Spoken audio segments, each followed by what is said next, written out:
Blog Talk Radio.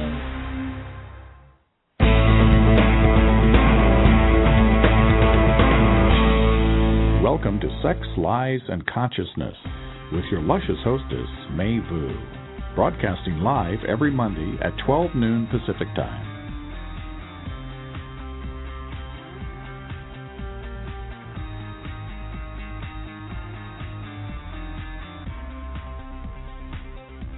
Welcome to the show, everybody.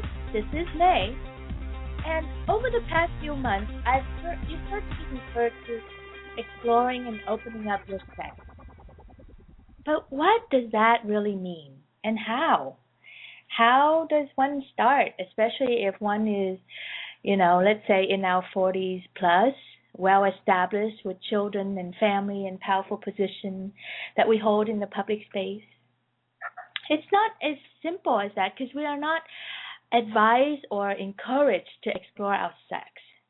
And that's what today's show is about. My friend Carrie Blazek, her title is Pleasure Catalyst, and fellow life coach, and I are going to slow ourselves down and talk about how do you start to explore our sex. Carrie is, among other cool things, she's way cool is the fact that she had put everything away and is now living the life that most of us want to live, which is, I call it global living. She travels from city to city, stay there for weeks at a time, and does her work and spread her message and then move on. So not only can she talk about sex, she's also a world traveler, which is so glamorous to me. Welcome, Carrie. Thank you, May. Thank you so much. It's a real pleasure to be on the show with you today and just start diving into this conversation. I think that people are very curious about the topic of sex. Of course, when I say I'm a pleasure catalyst, they always, default to thinking, oh, pleasure, that must equal sex. Right. But, of course, there's so much more to it than that, as you well know. Yes, and sex must equal the act of sex, the act of fucking. Oh, intercourse. Yes. Right. Oh, right. You're so much more polite than I am. So let's just start there. When we were talking, and this term like exploring our sex, what does that really mean? What does that mean to you? Well, for me, it meant exploring my sexuality as a human being, and when we talked a little bit the other day, I told you last year, for me, this big question had been looming for a long, long time about how do I resolve my sexuality and my spirituality. And the answer inside of that is where all good answers is. It's like it's a paradox, right? Yeah. Like I couldn't. The way to resolve them was to recognize they're one and the same. That there wasn't any integration that needed to occur. There wasn't any problem to solve. It's just the awareness of, sexuality and spirituality are congruent. In the same place. Well, but yeah. we weren't grown, we weren't raised to think that way. We were raised to think. No, absolutely not.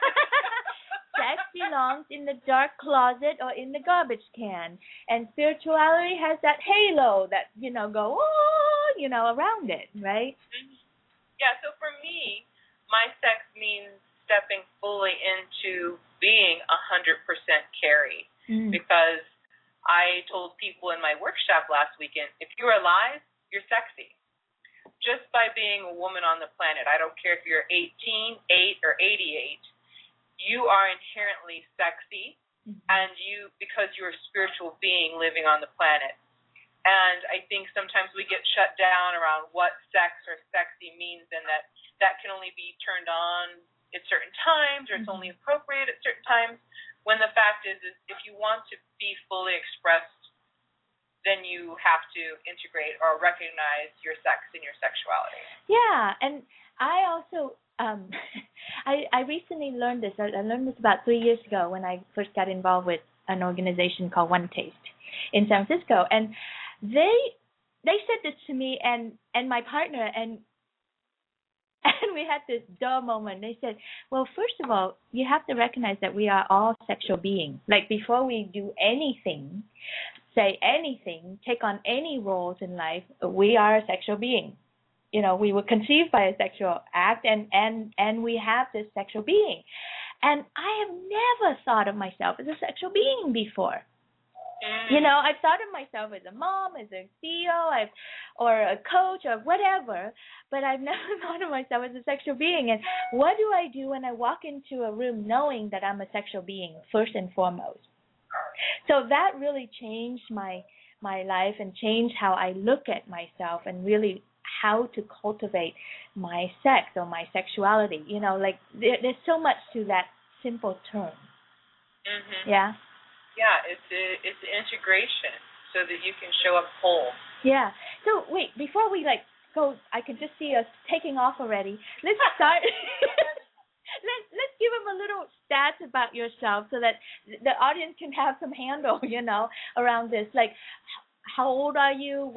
What were you like before you explored your sexuality, and when did you start exploring your sexuality, and how come you start? You know, like a little stats.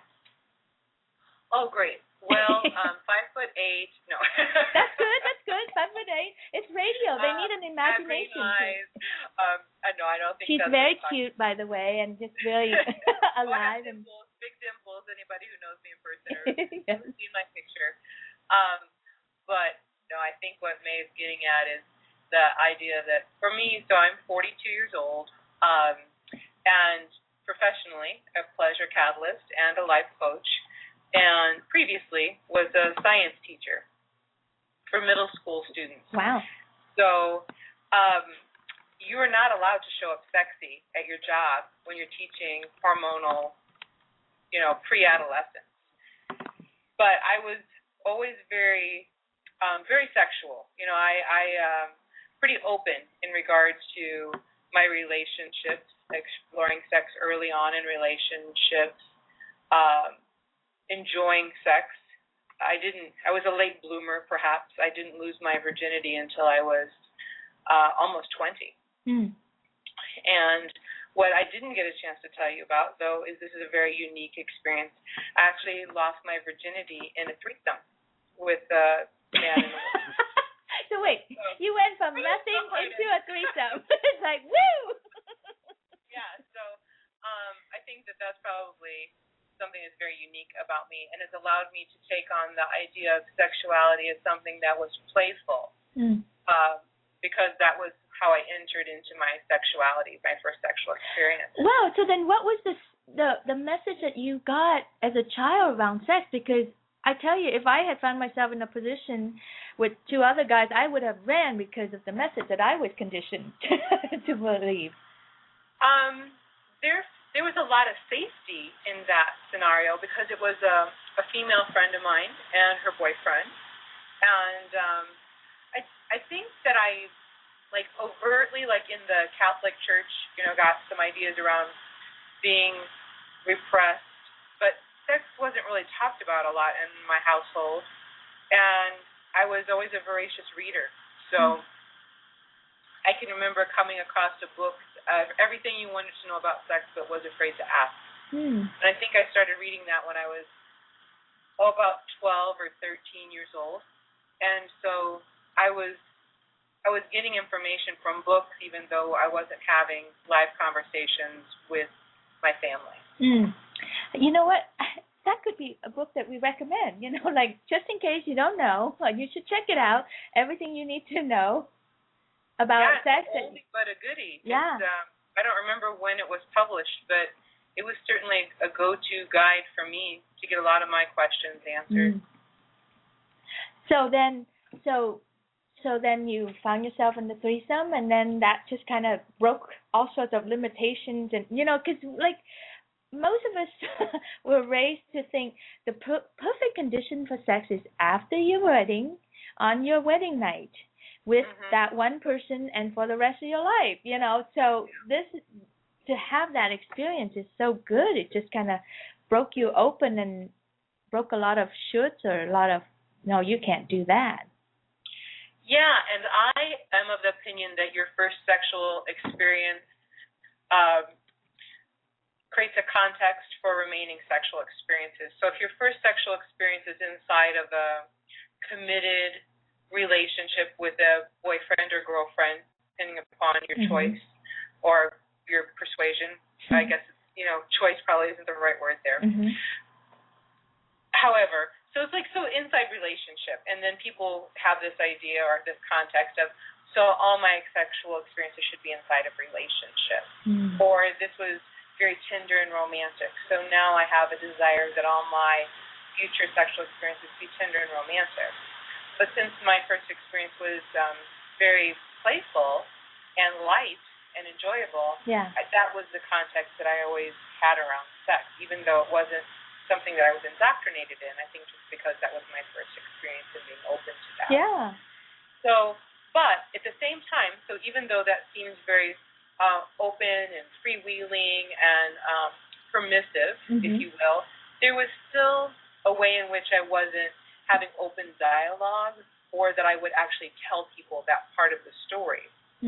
Up until recently, because there was a fear of judgment, or that I was, promiscuous. Right. Yeah. What was that saying? Jinx or whatever, when you say the same thing together. But I think that word is actually very damaging, promiscuous. Once we throw that wet blanket of promiscuity onto somebody or somebody's story of their life, we just color how we see them. And so I can totally see why you wouldn't lead with that story. Yes. Yeah. And so up until recently, when, the initial place where we entered the conversation about understanding or resolving that part around sexuality and spirituality, that took off that layer of shame that allowed me to have a freedom of expression around my sex, to really open up my heart, my soul, and experience sex from a different perspective that was freeing and liberating and delicious, that I couldn't fully grasp. Even though I was putting my toe in the water, I wasn't giving myself full permission to go there, because there had been this shame that was layered on top of sex up until last year. Wow. So wait, I'm sorry, I got a little distracted there. So you're saying that somehow you still had layers of shame on you, and it only got lifted last year? Yes. Really? Well, how did the shame got on you? I just think because there was no open dialogue. So being raised in that Catholic church and not getting this information or message from my family, just kind of going off onto my own and reading books and having sexual experiences, and then fear of being judged by others with that label of promiscuous or slutty or whatever other undesirable terminology you like to place on someone who freely explores their sex. Yeah. That was more self-imposed, of course. Yeah. Like any oppression becomes, like the oppressor doesn't need to be in the room for you to remain oppressed. Right. The internal dialogue is enough to do that. So it wasn't until I attended Mama Gina's School of Womanly Arts in New York City and had that experience with her and started having new discussions around the divine feminine and the patriarchy that I was like, oh wow, oh, okay. Like it started flipping switches and causing me to question previously held beliefs, and I was able to get out from underneath that shame blanket, if you will. Yeah.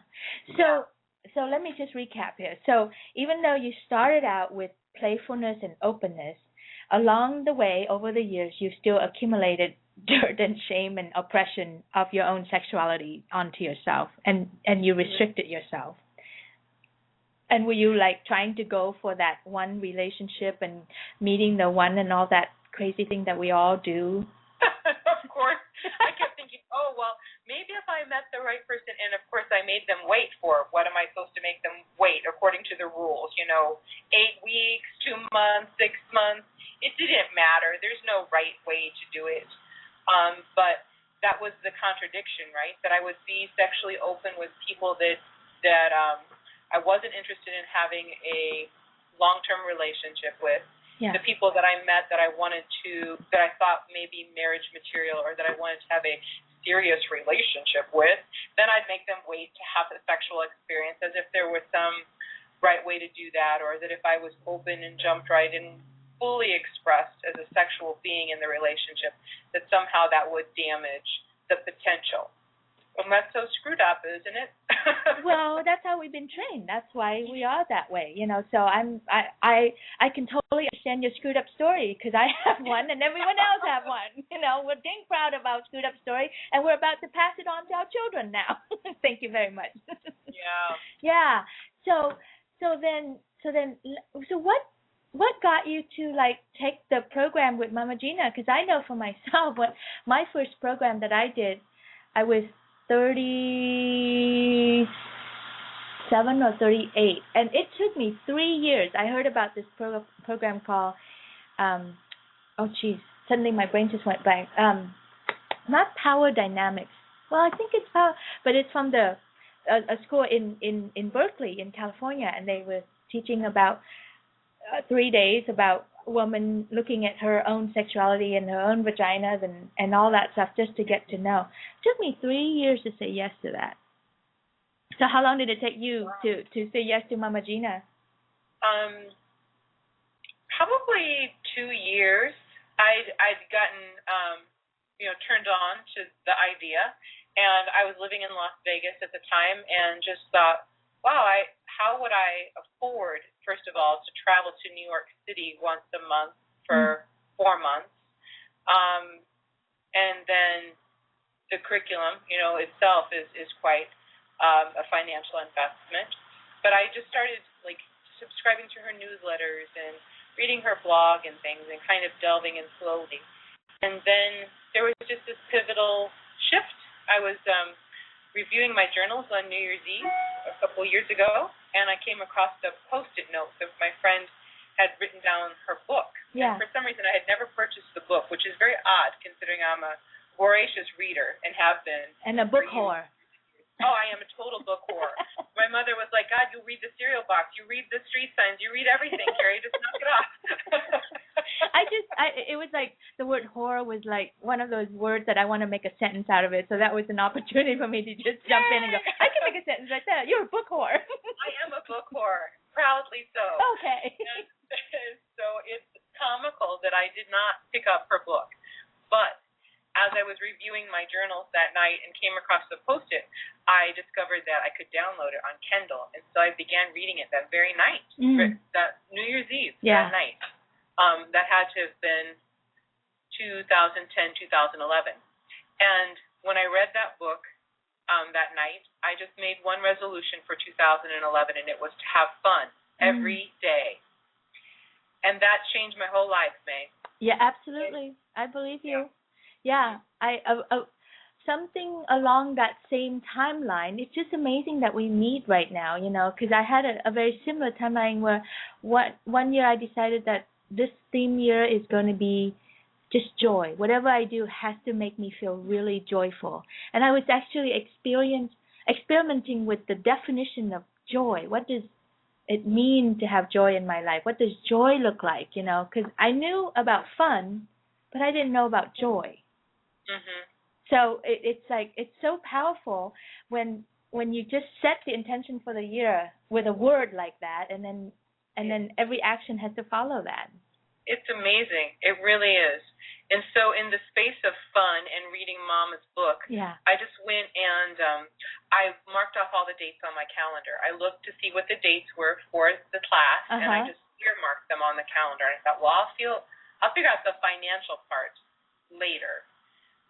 But I'm going to hold the space for the class to occur so that nothing else happens during those weekends. Yeah. And then on February 1st, I enrolled in the class. Yeah. And I was just ready to say yes to having a new experience. So I guess it was divine timing. Yeah. Well, and then how did you do this one? Because one of the things that fast forward, that I had to have a frank conversation with myself. I'm like, okay, honey, you have read about sex, you have now taken a personal growth workshop around sex. You know, you have looked at your vagina, you've looked at all this stuff. You've done a lot of thinking about this, and you've been talking to all your friends about how you want to learn about your sexuality and about your sex. Sometime in here, you got to take your sex out on the road. Kind of like, you know, like somebody who wants to buy a new car, a fancy sports car. You know, like they read about the spec on the sports car. They go to the showroom and they look at the car and they even try it out on the track a little bit, but sometimes they have to then take it out on the street and drive this powerful machine. And so how did you take your powerful machine out and like test drive it? Oh, wow. That's a fabulous question. So I'm just reflecting on my own experiences. I started self-pleasuring more regularly. Mm-hmm. With permission and the idea of opening up, like changing the idea of orgasm from this singular explosive sneeze, if you will, to this space of breathing into something as a way of opening up to a new experience through orgasm. Yeah. And I first started exploring that by myself. Through self-pleasure. And I was with a partner over that time, yeah. Previous to taking the class, who really, I've never been with a partner that opened up my heart so expansively. We would make love, and like tears would just jump out of my eyes because I would be so full of love and emotion, and I'd never really had that experience. Wow. So it was so delicious and beautiful. And you didn't try to make him the only one for the rest of your life? Well, there's a lot of details around that relationship, which and respect of that relationship I won't go into in this interview, but we did talk about that, you know, how we wanted to move forward and explore. And there was a desire. There was an initial desire there for me to, of course, have him all to myself. Yeah. And then I realized that we're really well trained in attachment, but we're not so trained in love. Yeah. And what did it mean to really, it's hard. I tear up. Like, this is so amazing. To know that, like, when you open up to love, that can take on so many faces and so many different aspects of relationship and being connected to someone, even if they aren't your one and only. Yeah. I'm going to slow this one down because I want to, like, highlight this one again. What you said, you know, like, we're so attached to being attached. And I think there's a couple more adjective and adverbs to it. Like, we're so attached to owning and controlling and, you know, protecting. It's really like about protecting, and then we put fancy label on it to confuse ourselves with, you know, marriages and commitment and all this stuff. But really, it's us controlling this person, this relationship, this territory, so that we can feel safe in. And what I'm hearing, your experience is like you let go of that and you went into a vulnerable area and you learn about love instead, like what it really means to love. Not the kind of love that we use to get a marriage or a wedding ring on our finger, but really love. Yeah. And that love is lasting. I can see it live in you, even though he's not with you right now. But it feeds you, and it still does, as I can see. Yeah, it's an amazing experience, and you think, wow, how many people get to have that, right? Yeah. You get to have that, get to have their heart broke open to love. Yeah. So that all the light can get inside of you and live from that space. And the gift that I was able to say to him is that, you know, I know how good it feels to be loved by you. Yeah.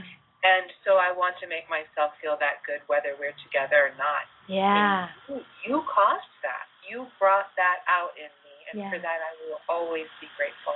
Yeah, and I want to slow this one down, too, because I think that's the thing. I think a lot of times women are so afraid to explore, and we're so attached to finding the one, we miss the whole freaking picture, which which is, he may be the one. He's not the one for the rest of your life, honey. He's there to teach you that thing. So, like, with this person, it felt like he showed you what it's like to be that connected to yourself and that love, and just drop into the abyss of love. And then he inspired you to really want to cultivate that for yourself and to have that no matter whom you're with. Yes, because it's that place of self-love. And for me, I can't say we, like, I find it most powerful to share my own stories, but instead of making collective statements. So I'm good at making collective statements. Oh, yeah, we all are, right? Yeah. See, there I just did it as an example. But as an only child, I was shut down, around being spoiled, selfish. I wonder now, like, if that isn't where the shame came in around fully expressing or exploring my sex, was because it felt indulgent. And so anything that was self-indulgent or self-serving or about self, like highlighting and filling up your cup first, there was a lot of ridicule around that in my childhood. And to me now what I realize is that unless my cup is full of love, I have nothing to give others. Yeah. That's so sweet. I mean, it's sweet, it's profound, and it's so it's such a responsible place to come from. Yeah, and so the in Mama Gina, she talks about writing your mantra. So, like woman and mantra mashed up. And so I came up with this really sassy little poem that said, I'm a sexy, selfish bitch, and that's A-okay. That's right. I can have it my way. Yeah. Because my cup overflows with goodness unending. Yeah. I can serve from my saucer to all I'm befriending. Right. Yeah. And that kind of sums it all up in this little sassy little poem, if you will. But the tenderness and the genuineness is what's underlying that. And so through our sex, through our spirituality, I would hope that, like, if I just had one wish to put on this interview, is that every person on the planet can learn to fully love and embrace themselves from that place of spirituality and sexuality, so that when they show up and give themselves to another person, that it is a divine expression of love and of fullness, and not from seeking something from some other person, but a true union. Yeah, and that's exactly the essence of why I do this show, actually. It's like I just want to bring forth this voice, this reminder of, like, stop looking for the one. The one is right inside each one of us, And when I know for myself, when I learn through my exploration, when I learn about my own sex and develop that love and had that moment where I'm going, wow, that felt really good with this person, but I don't want it to be about this person. Like that would just mean only this person can do it for me. I want to be able to do that for myself. So what does it take to do that for myself? And just even that question, I think, just led me to that place of, like, yeah, I can turn on by myself. I can connect deeply with just about anyone, and create acceptance and love because I started here, because I accept and love myself. Suddenly then I don't have a need for marriage. I don't have a need for the one anymore. And I find so many the one options. now I'm like, wow, you could be the one, and that would be really fun to be with you, and whoa, you can be the one, and you can be the one, and you can be the one, and the world is so much more abundant to choose from for me, instead of instead of, you know, only date one person and then do everything I have in that little basket to make it work.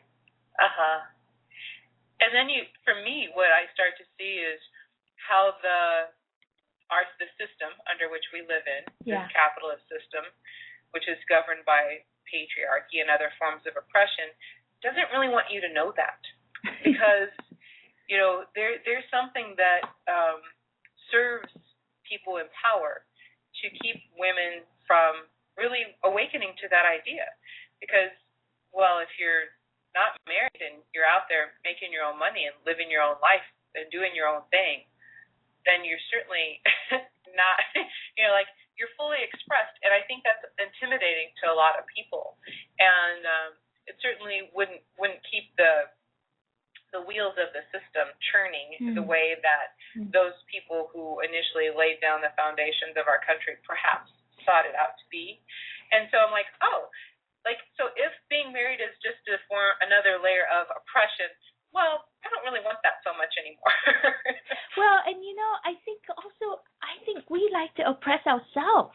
This is the thing. Like, we have to get real here. I cannot blame the system. I have to, like, look here into myself. You know, I like to be owned. I wanted to. I mean, like, I remember the thought of growing up, and gosh, sometimes it still comes by, you know. It's like, I want to be owned by somebody. I want to just relinquish my responsibility. I don't want to be responsible for my money and my security and my income. And, you know, gee, wouldn't it be nice to have a wedding ring on my finger again? I had a husband, and I had a beautiful marriage, and it was wonderful, you know. And yet, you know, until I broke that so that I can find myself, that's when I could be where you're at, you know, what you're talking about. But until then, I was just still in that whole illusion. It's a two-way street, you know. Maybe the rules was designed so that we can be oppressed and stay the way, and that keeps the cog of life go on. And I think for women, I think we get a lot out of that, and we don't have to be so freaking responsible and so, you know, doing all this personal growth. We get to just be whiny, bitchy, you know, and complaining, unhappy woman to blame everything else for our unhappiness. Yeah, there's a couple of things I'd like to say here. And first of all, I would never say that people who choose marriage are somehow like to oppress themselves. Less than, you know, those who have chose a different route. I think my desire is that people who are agreeing to be in a marriage do it from a place of pleasure. Yeah. And that they feel like that they can achieve their highest calling through the vehicle called marriage. Absolutely. And me too. You know, I'm like what I said, I'm just simply calling out the shadow stuff of what we've been doing to ourselves. And it's like, I want the same thing. I want to see marriage work. I want to see two people fully awake and responsible and learning and developing their sex with each other rather than doing it the way I've done it and the way I've seen it done all over the place. It's just controlling, you know? And when you were telling your story of marriage and, you know, not wanting to be responsible for all these things in your life, it just reminded me of this little cartoon I saw online about a week ago, and it said, it was just one picture. It had a little boy and a little girl, and it said, I think Disney and the porn industry are responsible for most of our unhappiness. And the little girl said, where's my Prince Charming? And the little boy said, where's my insatiable slut? That is so powerful. I'd love to see that. Yeah, and it's well, again, I don't want to lay blame on that, but it definitely has so much influence onto our subconscious that we don't realize, you know. And I struggle with that because I have a daughter, and, you know, when she was younger, and she loves to watch Disney movie, and I am like, oh, how do I explain this? You know, like, this child watched this movie 1,000 times, each one of the movies, you know, and that's what children do. And it's just kind of like, oh, what is this going to do to you? You know, like it has done to all of us women. And then, of course, the same thing goes for men and the porn industry. And right, we begin to believe that fantasy that's presented to us is something that we should want, and that's the pinnacle. Right, you know, and that we should have. Is the pinnacle of our life experience. Yeah. Which is, it's so bankrupt to go down that path. It's not where the answers or the good, juicy, tender, magical moments of life exist. They're not in those places. But we're sold. Yep. That's where they are. Hook, line, and sinker. So we spend our life chasing after that thing, as opposed to surrendering to how lovely the world is. Yeah. So, honey, I'm going to take a quick little break, and then when we come back, we can talk about our list of do's and don'ts. Like, if you want to explore your sexuality, here are just some very simple, quick tips of, like, where to start or do's and don'ts.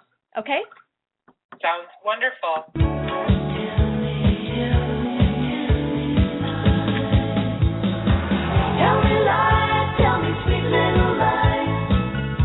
May is always looking for new angles on sex and lives to raise our consciousness.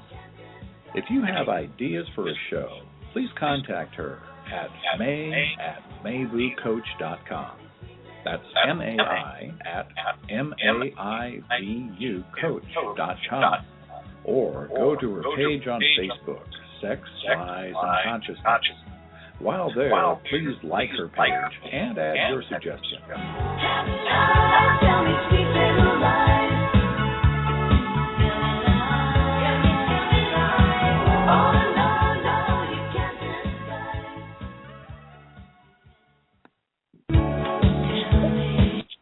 Okay, we're back. You know, I'm not responsible for the quality of that sound because it's Blog Talk Radio, and I never quite know why it comes out so wobbly and crazy like that. It's like the magic of the internet. We must just dance with it and not be attached to perfection. The only perfection I seek is in my imperfection. That's it. There you go.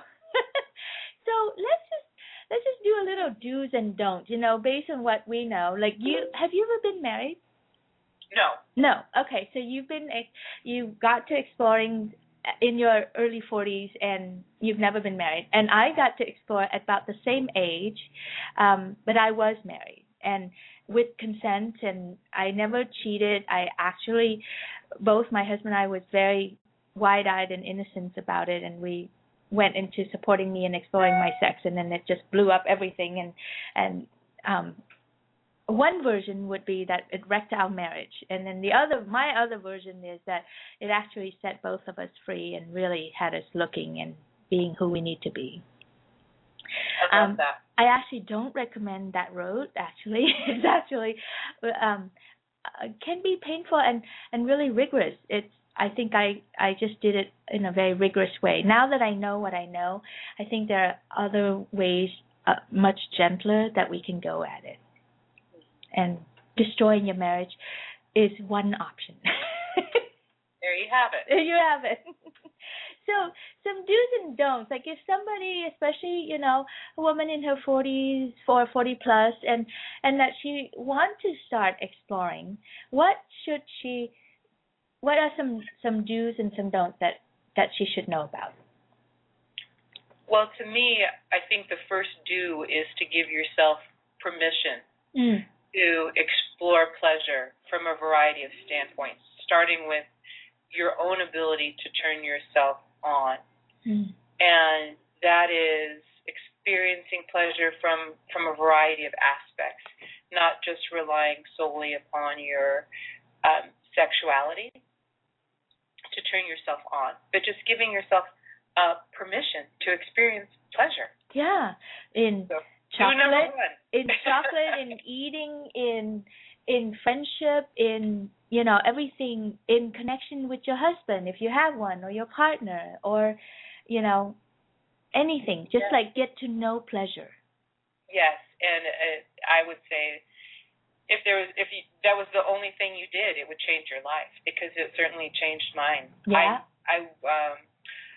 I would never have thought that I would be able to derive pleasure from a phone call with my mother. but I do now. Yeah, yeah. Well, pleasure is something that needs to be cultivated. Just like, when we did the fun year or the joy year, it's something that we need to cultivate it. And I also think you should have a list of words like glee, bliss, excitement or pleasure, like have that list and really ask yourself, do I really know what each one of these words mean and what they feel like inside me? And if you don't, get to know them, right? Like get to know these good feelings. Mm-hmm. Yeah. What's another one? Another very important foundational aspect that I shared with the women in my Sexy 60s workshop over the weekend is to establish boundaries. Yes. It was a place that I was sorely lacking in because I was raised in a home with two parents who were mentally ill. So I developed a lot of codependent habits in relationship.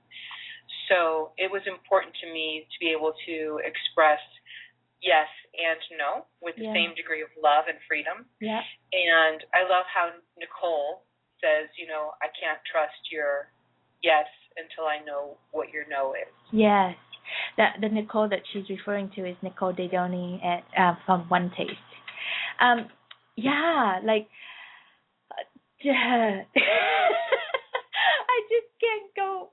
There's not enough time to just go into that one, And to me, again, this ties in with we are first a sexual being. So when you get to say yes and no clearly with experiencing and experimenting and with your sex, you also then get to know how to say yes and no clearly in the rest of your life. Or if you know how to say no and yes clearly in the rest of your life, then apply that into your sex also. Because it's so important. It's one of the same. And we're so afraid to say no because we think it costs too much. And then we say yes, and it really does cost too much. Yeah. Number 3. How about this? Let's start slowly. Whenever I talk about explore your sex or what's your sex like or something, or people come to me, my clients come to me and go, I want to explore my sex, they think it's, I want to go and fuck somebody, outside of my marriage or blah, blah, blah. And it's like, well, wait a minute, exploring your sex simply could mean to start talking about it, talking about your desire, getting to know your desire. You can start there. That's really safe and tender and vulnerable and scary. Yeah, that's lovely. Slow is so delicious. Yep. And slow is delicious, and keep it moving. Don't just get stuck in just that. Because I do see a lot of people spend like a whole decade on, well, may I have a long journal book of all the things I want. And what have you done towards that? Nothing. As delicious as slow is, there's some power behind velocity as well. Yes. The other do that I would recommend for people is to think of it as research. It doesn't have to be so serious. Yeah. It could be a conversation that starts off like, with your partner, would you be willing to explore having me take the lead for a week? What if I was able to articulate my desires and you fulfilled my desires for a whole week? Yeah. How about taking that on as an experiment? Are you willing to do that? Yeah. I just realized, too, that we use the word desire so freely, and, like, we both know what that means. But, that could be a new vocabulary that people could get to know, too. Like, what the heck is a desire? Versus a want and a need. It's like, try playing with the word desire and see the impact that you have on you and around people with you, because that's a big word to play with. And it opens up sensuality, pleasure, and softness. Mm-hmm. Yeah. So, okay, what else? Let's see. Let's do one more on the do list, and then we'll go to the don't list. The do list is that do do think of this. Do surround yourself with people who have traveled this path before you. They're much more forgiving than those who have very little exploration, and they, or those who did a bunch of exploring in their teens and 20s and hurt themselves and they never really healed themselves. Like, don't go to those people for advice around this, because all they're going to do is give you their rule books and their war story and their restriction.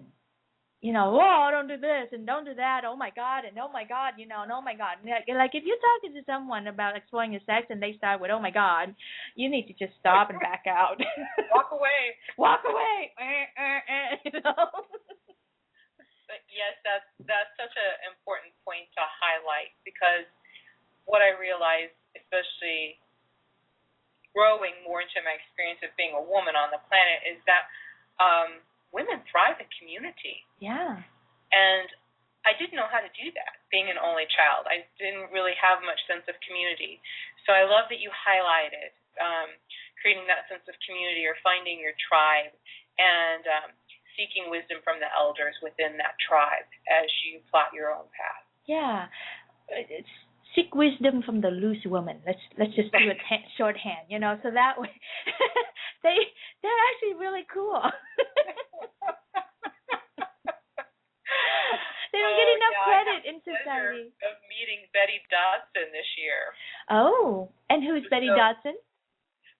She is one of the pioneers of women exploring their sexuality. I would say she's probably in her 80s, and she started having women's salons in her home, and she was one of the first people that I know of who was having women meet in community and looking at their vulva and appreciating the beauty of their own body, and self-pleasuring. And to me, she's one of the pioneers, and so it was such a joy and honor to be in her presence. That's so great. And what was it? What were you going to share with us about that meeting?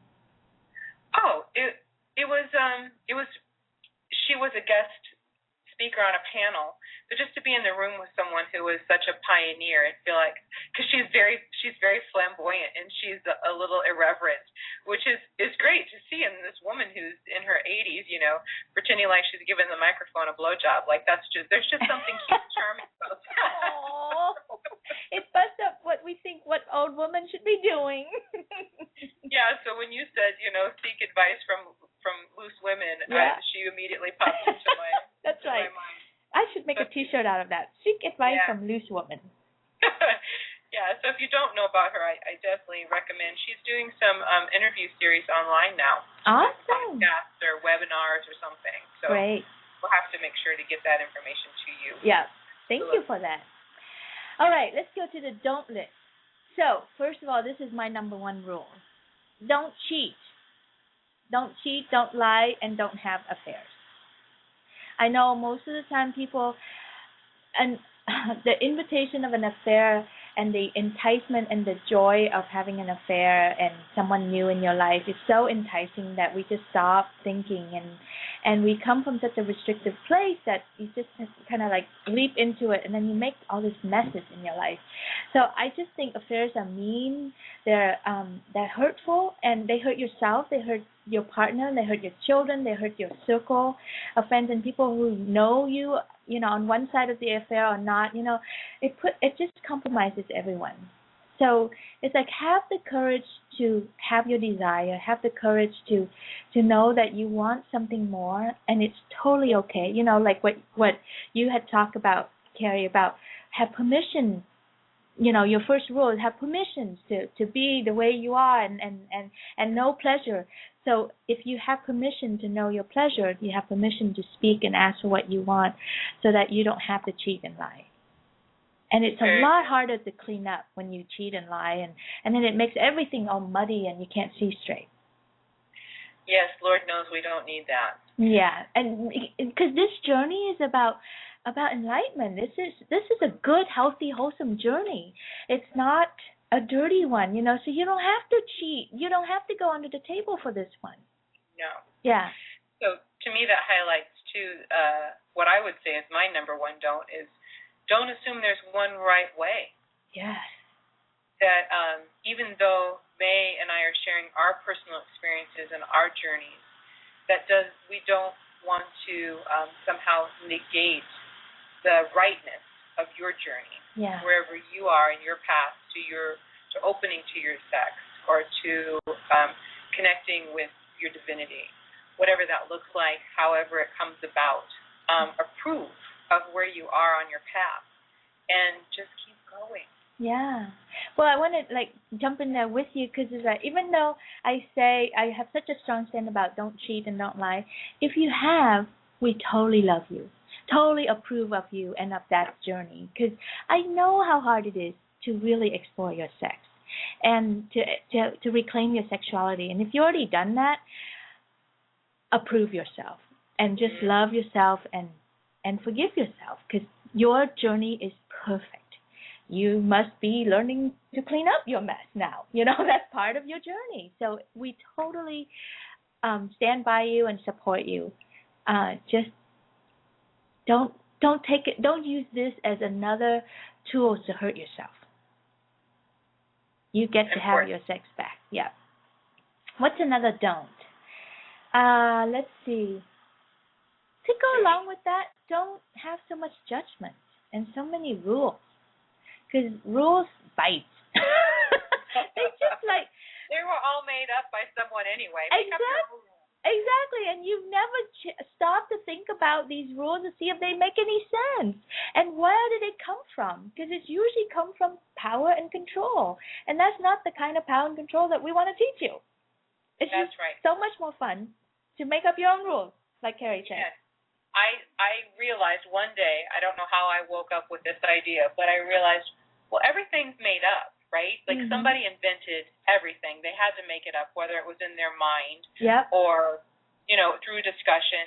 And then those things that people made up, some of them became laws or rules for religions or philosophies or whatever. So I'm also making up every thought that I have in my head. So why not start making up the ones that make me feel good? Because God knows I've made up enough of them that made me feel like shit. Yeah.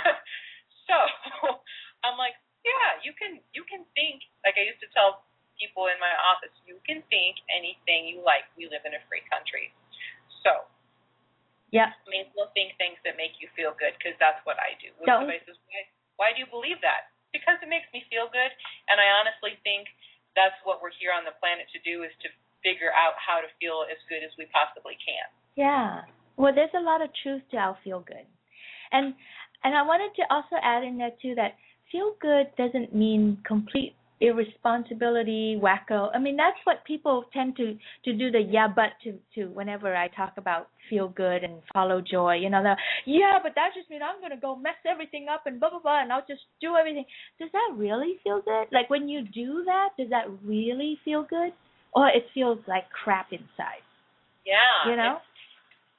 The thing, I'm so glad you highlighted that, May, because when I made that commitment to have fun every day, that was a fear that the wheels would just simply fall off if I decided to explore pleasure and fun.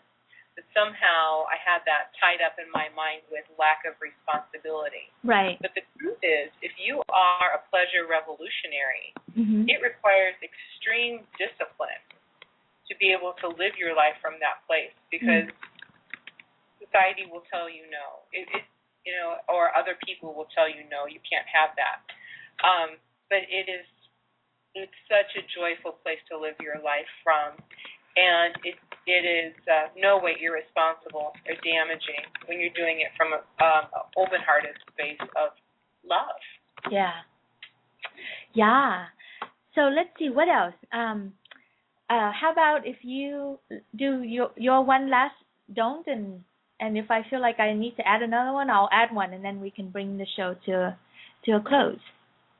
Oh, I think it's don't expect everyone to be ready to hear what you have to say.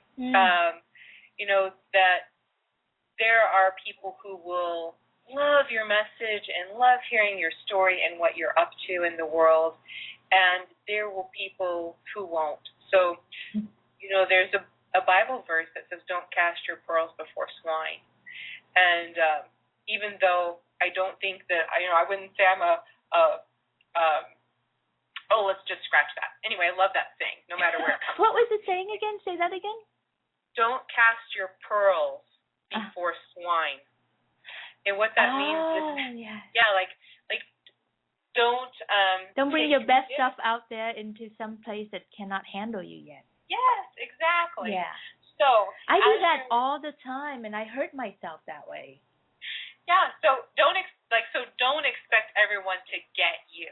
Yeah. And just because everybody doesn't get you, change that into being the fact that you're doing it wrong somehow. Right. So just don't expect everyone to get whatever you're up to as you're exploring your own path. Yeah. That's the quick and easy version. But there's also I struggle with that one because for me, I really get that my exploration and my reclaiming of my sexuality is so sacred for me that it's good and whole, and there's no reason why I should hide it in the closet. So I'm very open with it, and I actually believe that builds my community, and that I don't have to hide, and it's just too hard to be this way with this person and that way with that person kind of thing. So I throw myself overboard on too much disclosure. And my friends have had to tell me that, honey, love you, and can you just not so in my face about this? So I totally get that. So there's a dance to this thing. It's but if you don't share it, and if you think that the whole world can't understand you, and you never take the risk to find out, because, my ratio is 1 to 10. One person said, "You're too much, I can't handle you." 10 people say, "Oh my God, I'm so grateful that you shared that with me. Now I can share this with you, and oh my gosh, now I know I can go here with you." And our relationship gets so much more enriched by it. Yeah, but I guess the point, maybe if I could refine that, is don't be overzealous. Yes. You know how anyone who thinks that they've discovered the truth wants to convert the whole world. That would be me. Yeah, so don't expect everyone to get it. Yes, that's right. Or trust that they'll take the truth they need for wherever they are in their path. Yeah. So find ways to share yourself, and don't be judgmental, or don't shoot them into really get you and all that stuff. And if they don't get you, forgive that. First of all, there's nothing wrong with the fact that they don't get you, and forgive that incident, that whatever hurt that you take from that, and it's okay. And then just a little tag on with that, don't make your mother get on with this. If she's not ready for it and she doesn't want to in this lifetime, don't shoot her into loving this. Don't shoot her into hearing your story, and don't make her, if she doesn't want to. You got to honor your parents where they are. Amen to that. And let them love you however they can love you. Well, goodness, the hour has gone by so fast. Thank you so much, Carrie, for being here. Will you tell them a little bit about yourself and how they can get a hold of you and what they can do with you? Oh, well, yes, of course. You can find me online at carrieblazek.com, which is KerrieBlazek, or also inherelement.biz. They both direct to the same website, so whichever you find easier. There you'll find all kinds of good, juicy gems, like my Everyday Pleasure Manifesto, which you might like to print out and keep on your desktop. Also, you'll find all of my coaching packages available there online, starting with the 1-hour Power Boost of Pleasure up to the full month of Elemental Pleasure.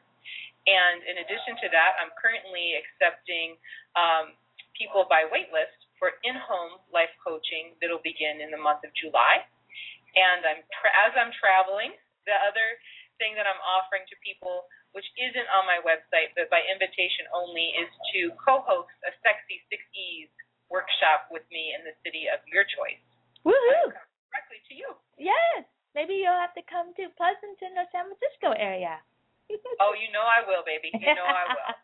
Well, thank you so much for being here on the show, having a conversation with me around this today. It's been wonderful, and I'm so glad to have met you and and to join force as sisters in alliance. Yeah. As usual, I work with individual and couples to reinvent their sex lives and connections so that they don't have to cheat or get a divorce. So you can find me and connect with me on Facebook. Look up Mei Vu, Maivu in Pleasanton, or it's easier to find the fan page, Sex, Lies, and Consciousness fan page, because I think there are a lot of Mei Vu out there in the world. The next show will be next Monday, March 5th, 2012 at noon Pacific. My friend Deb Moose and I will talk about how sexy lingerie enhances the power of the woman, how to use them, how to play with them, and what they can bring for you. Thank you for listening to my show, Sex, Lies, and Consciousness, the voice of healthy sex. My ultimate goal is to help us get a hold of our sex, own it, play with it, have power over it, let it fully serve us and bring us joy and freedom. Have a wonderful week, and I'll talk to you next time. Namaste.